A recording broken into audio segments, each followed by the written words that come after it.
Guys, you will not believe that I put my details, and what came out was Kogi State for me. I need to get her. She told Miss Aurora the first day that she saw me that she likes me, but she was just angry that Aurora still kept on talking to me. Hold on, wait, can you run this back? It was giving triangle, it was giving trapezium. I was like, yeah. Hi guys, welcome back to my channel. My name is Success. This is Chris Carter, and if this is my first time on your screen, please don't make it your last. Like and subscribe to me, it helps me a lot. And if it's not, welcome back. OG. So today we have a story time on our hands, and I know your first thought to be like, why are you wearing this? Why are you wearing this thing? Why are you wearing this uniform? Didn't you like pass out a few years ago? But even though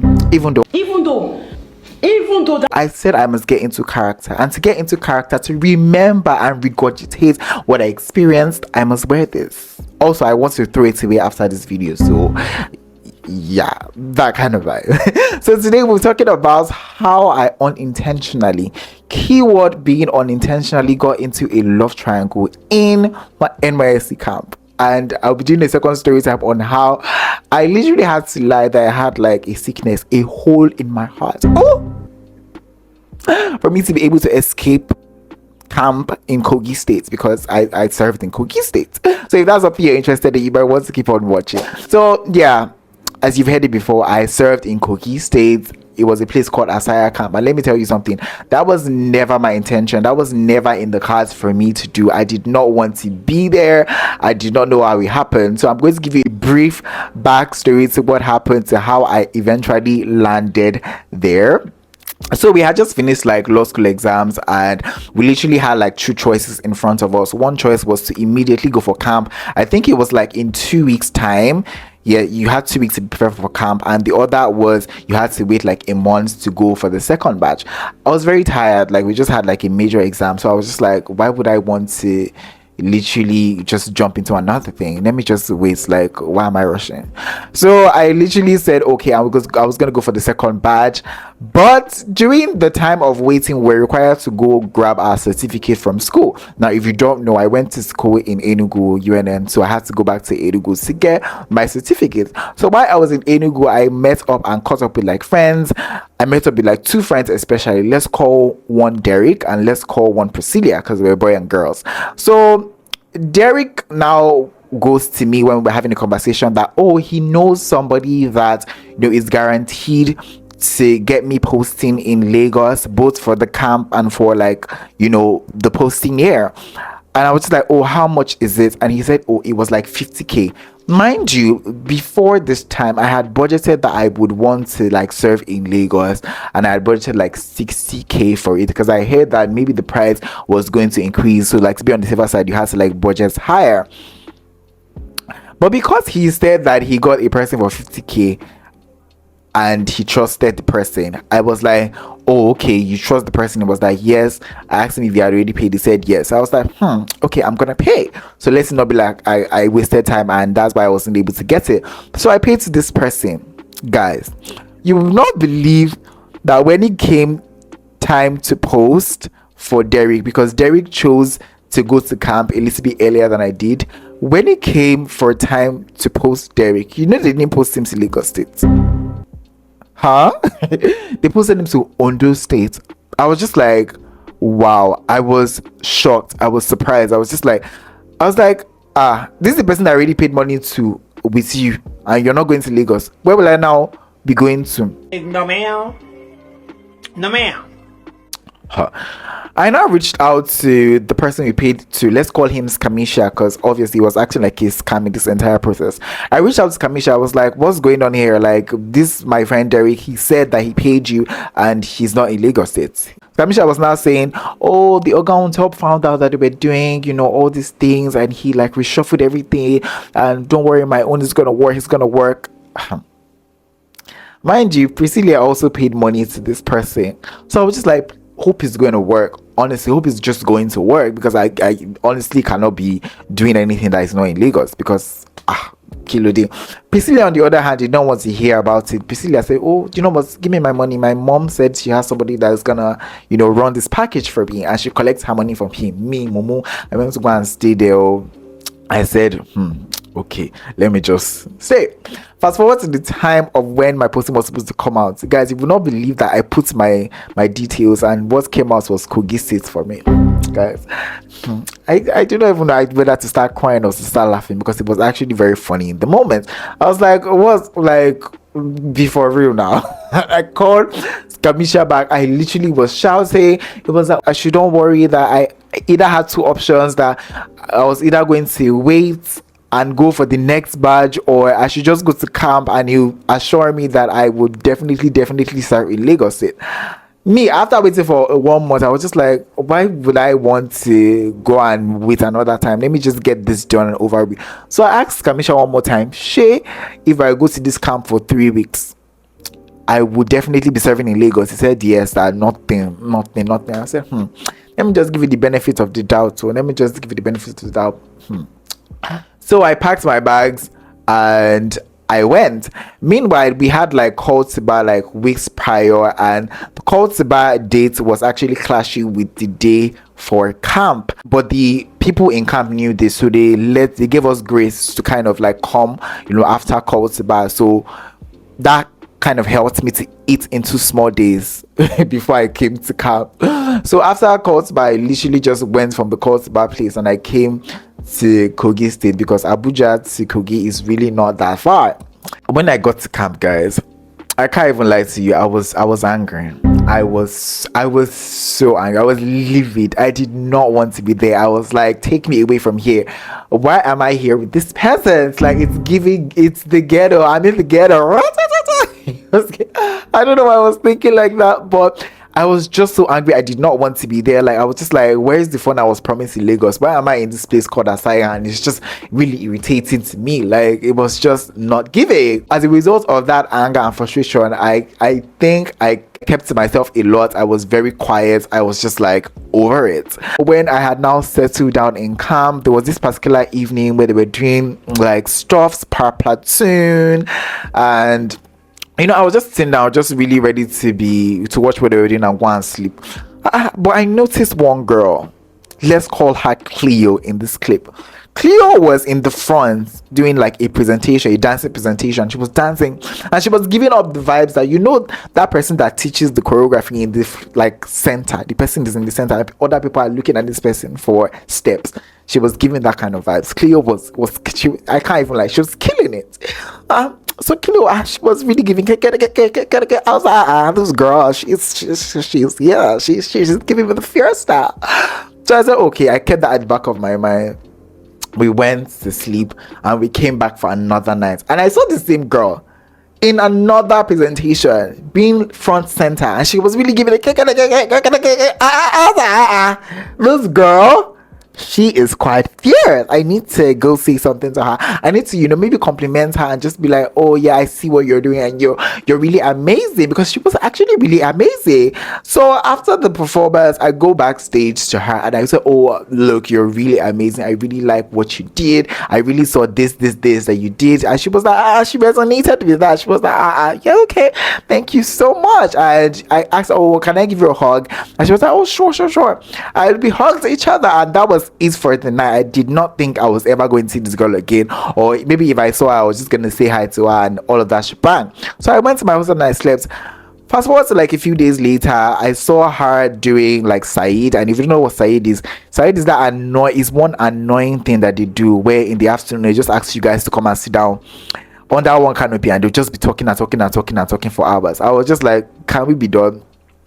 I now sighted her doing one of the Saeed programs, and then she walks up to me and she was with two girls, and then she introduced them to me as her friends. Let's name the two friends Priscilla and Aurora. So there were three people. It was Cleopatra, Priscilla, and Aurora. So she introduced them to me as her friends, and we just kick it for a little bit, and that was it for today. Now fast forward to a few days after. if you knew me in that camp, that was not me. I was really quiet.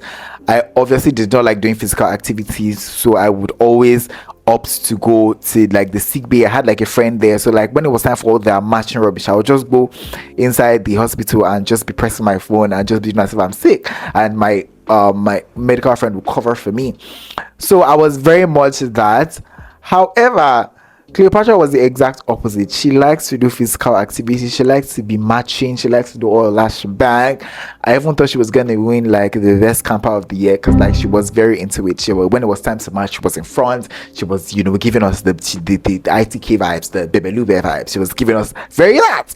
So that's just a point to note. So there was a certain day they were now doing this matching thing. Obviously, Cleo was, there matching and all of that stuff. So I now opt to go sit down at the sideline because I can't be bothered. I don't want to match. So guess who I see there? I see Aurora there. And when I see Aurora, we remember each other as, they introduced us. And yeah, we just like had conversations. So while I was having a conversation with Aurora, I now found out that Aurora was actually a very cool girl. She was a cool girl. She was also into social media. So we're having conversations. And the conversations were making sense. I was just like, this Aurora girl, she is, and I found out that she lives in Lagos. It was very good. So I was just like, I was now leaning more towards Aurora side because the conversation was hitting and banging. So after that conversation, we went together to get dinner. Then that's how literally the friendship started. Then during Said, we'll sit down together. During like the night's time, we'll sit down together. We're like kind of close together. So there was now one random night like this where I think it was competition night. They were doing like pattern competitions. So the three friends were together, but I noticed that Cleopatra was acting kind of funny. She was acting kind of funny. That was not her. Before, when we see each other, we just, how are you? We hug each other. But she was acting kind of funny to me. But me, I was just like, I don't have, the drama and the dramatics, I just can't do that. So it was now later that Prixie, which was, the other friend to two of them, now told me and Aurora that Cleopatra was having a problem with Aurora talking to me because she felt like Aurora knew that she liked me and Aurora didn't care, but Aurora was coming on to me. I was like, huh? Hold on, wait, can you run this back because my head is banging. I don't understand what's going on here. She now said that she told Miss Aurora the first day that she saw me that she likes me. Guys, let me be serious now. Okay, she told Aurora that she likes me, but she was just angry that Aurora still kept on talking to me. It was giving triangle. It was giving trapezium. I was like, I'm in the middle of a triangle, honey. I was like, It was quite dramatic because that is not the relationship I had with like both of the ladies. We're just like literally friends, and I just felt like Aurora was more like my vibe because like she was actually getting more of the conversations that I was throwing. So I was just like, what's going on here? So I just saw Miss Cleopatra a few days later, and I now knew the reason why she was giving us the cold shoulder. So I was like, okay, girl. Okay, I see you. So few days now passed. I now heard the most dramatic news. I now heard that Miss Cleopatra was chasing it was messy. So Miss Cleopatra was chasing after the camp commandant, even though the camp commandant had, declared interest in Aurora. Guys, did you hear that part? You can remember that Cleopatra was angry at me and Aurora because they thought we were having something together. It now turns out that Cleo was going after the camp commandant, even though the camp commandant was not really interested in Cleo, but he was interested in Aurora, and Aurora knew this. It was a messy situation, though. It was shy messy. I was just like, and it just really felt funny in the moment that this thing happened, and I was just like, I came here to solely be friends. Why am I caught in this web of lies? Thank God that we only had a few days to go home, because like 2 or 3 days now passed and we're ready to go home, and I left for Lagos. Me and Aurora got deployed to Lagos, and and Miss Cleo still stayed back in Kogi. She was really having fantasies with her camp commandant Boo. He said that it was a whole lot. So I'm sure she was crying and gnashing her teeth when me and Aurora were on our way to Lagos State to live happily ever after. So that's one part of this story. The second part of this story is how I had to lie my way to, coming back to Lagos. And when I got to camp, like I told you before, I was really, really upset. I was just like, what's going on here? Like, I was so upset. But in camp, they had this thing where they do, after you stay in camp for like some weeks, they will be like, oh, if you have a problem or you want to redeploy, come and submit your applications to us and we'll review it, and we will tell you whether you will now go or not. Meanwhile, all this time I was still in contact with Skamisha. I was telling him, say this thing is gonna work, then redeploy me back to Lagos. It was like, oh yeah, it's gonna work.